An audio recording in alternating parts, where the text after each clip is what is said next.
Hello aspirants, welcome to the TN Bankers YouTube channel. Bank of Baroda வந்து LBO notification வந்திருக்கு. தமிழ்நாட்டுக்கு வந்து பார்த்தீங்கன்னா 60 வேகன்சிஸ் கொடுத்துருக்காங்க.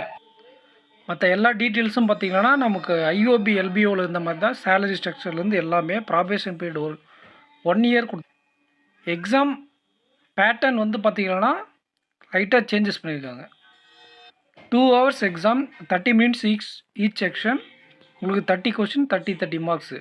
அப்புறம் என்ன சொல்லியிருக்காங்கன்னா, தேவைப்பட்டால் உங்களுக்கு அவங்க descriptive, psychometric, group discussion, interview இதில் எது தேவையோ அதை அவங்க வச்சுப்பாங்க அப்படின்னு சொல்லியிருக்காங்க. Sectional cut off also 35% off each section for reserved category, 40% general கேட்டகரிக்கு. ஸோ இந்த நோட்டிஃபிகேஷனை பற்றி டீட்டெயில் இன்ஃபர்மேஷனை நம்ம மார்னிங் பார்க்கலாம் ஃப்ரெண்ட்ஸ். ஸோ நான் எங்கள் வீட்டுக்கு வந்துட்டேன், பிசி தோட்டத்தில் இருக்குது. நான் மார்னிங் போய்ட்டு டீட்டெயிலாக உங்களுக்கு வீடியோ போடுறேன். ஸோ 60 வேகன்சிஸ் அப்படிங்கிறது அச்சீவபிள் தான். உங்களுக்கு அஃபர்ஸ் கிளவுடில் எக்ஸாம் ரேங்கில் பேக்கேஜ் வேணால் AK10 அப்படிங்கிற கூப்பன் கோட் யூஸ் பண்ணிக்கோங்க. பர்ச்சேஸ் பண்ணக்கூடிய லிங்க் டிஸ்கிரிப்ஷனில் இருக்குது. வீடியோக்கு லைக் பண்ணிட்டு உங்கள் ஃப்ரெண்ட்ஸுக்கு ஷேர் பண்ணிக்கோங்க. நெக்ஸ்ட் நாளைக்கு டீட்டெயிலாக இந்த நோட்டிஃபிகேஷன் பற்றி டிஸ்கஸ் பண்ணலாம். தேங்க்யூ. வீடியோக்கு லைக் பண்ணிக்கோங்க. சேனலை சப்ஸ்கிரைப் பண்ணாமல் சப்ஸ்கிரைப் பண்ணிக்கோங்க.